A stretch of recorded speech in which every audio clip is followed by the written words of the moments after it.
Kan saya ini kadang saya perambu. Nah ini karena memang tuntutan juga ada endorse lo, apa dulu sampo.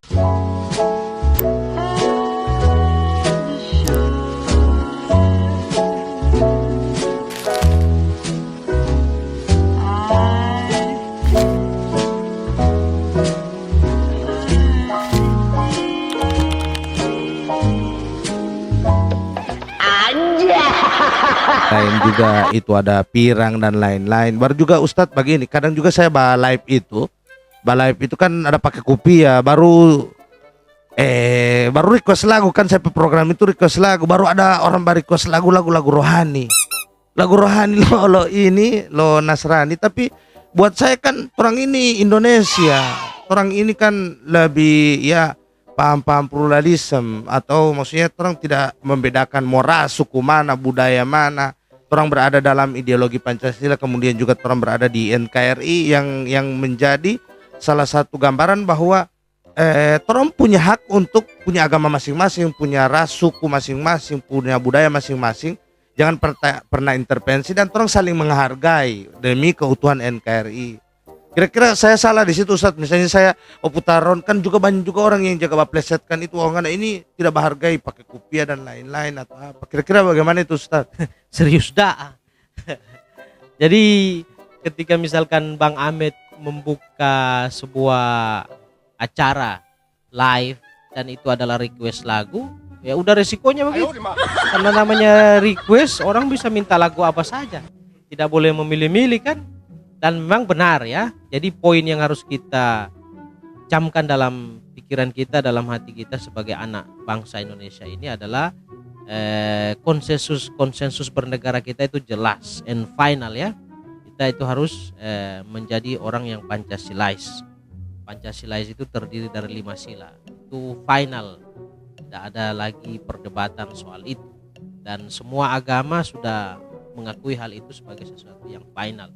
Kemudian NKRI, Bhinneka Tunggal Ika, itu adalah sebuah hal yang harus kita camkan sehingga kita bisa menjadi orang Indonesia yang memberi kedamaian buat yang lain, bagi siapapun dia, agama manapun, ras apapun, suku apapun.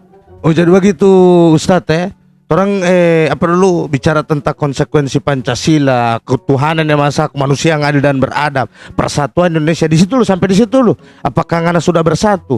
Baru yang kedua attitude, kemudian kemanusiaan yang adil dan beradab. Oh ada ada adab ngana ini tidak. Sehingga ngana bisa menjadi referensi untuk bagaimana ngana berketuhanan, ngana punya Tuhan yang esa, yang cuma satu, yang menciptakan sebuah gambaran untuk bagaimana orang tetap berada pada kebaikan, sehingga diterjemahkan dalam sila kelima, keadilan sosial bagi seluruh rakyat Indonesia, yang di dalamnya terkandung ada kerakyatan yang dipimpin oleh hikmat kebijaksanaan dalam permusyawaratan perwakilan, dan itu wakil-wakil rakyat yang memberikan contoh seperti itu. Sehingga arti dari Pancasila ini merupakan jawaban untuk orang yang berada di NKRI, yang harusnya orang punya ideologi dan saling menghargai mau apapun suku, ras, bangsa, bangsa, agama dan lain-lain. Dan itu ternyata di PKS begitu ya, maksudnya tidak ada ini. Nah, jadi itu kalau misalnya ngoni moba ini mau masuk PKS, maksudnya kalau macam kafir macam saya belum masuk PKS Ustadz. Jadi siapapun bisa masuk di PKS lah, termasuk Bang Ahmed ini sudah PKS banget. Jadi memang ada juga orang tampilannya ya biasa-biasa, seperti Bang Ahmed ini kan tampilannya sering pakai kaos, pakai rambut pirang, tapi sebenarnya hati beliau PKS. Karena memang beliau memberi banyak kontribusi kepada masyarakat. Jadi memang betul itu ya, kita ini dalam bernegara, apapun agama kita harus benar-benar paham betul tentang Pancasila. Pancasila itu kan kalau kita lihat sila yang pertama itu adalah ketuhanan yang Maha Esa. Artinya bangsa ini adalah bangsa yang bertuhan. Tidak dibenarkan di negara ini kecuali orang-orang yang bertuhan.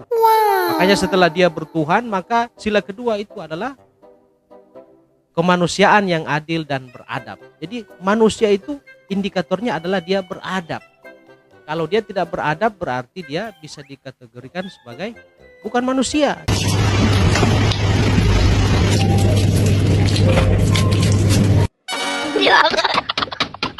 Karena yang membedakan manusia dan hewan itu adalah adab itu. Dia makan punya adab, dia berjalan, dia bertutur kata punya adab. Karena itu yang membedakan dia dari hewan. Kemudian yang ketiga adalah persatuan Indonesia. Bahwa ketika kita hidup di Indonesia, ketika kita hidup dimanapun, maka semangat untuk bersatu dengan siapapun itu harus ada. Tidak boleh kita berpecah belah cuma gara-gara beda pendapat, beda apa, tidak boleh. Tetap persatuan itu menjadi sesuatu yang sangat mahal harganya, dan itu yang sudah diperjuangkan oleh para pejuang, para pendiri bangsa ini. Mereka mengusir penjajah, tujuannya apa? Agar supaya Indonesia ini bisa bersatu. Kemudian sila yang keempat, kerakyatan yang dipimpin oleh hikmat kebijaksanaan dalam permusyawaratan perwakilan.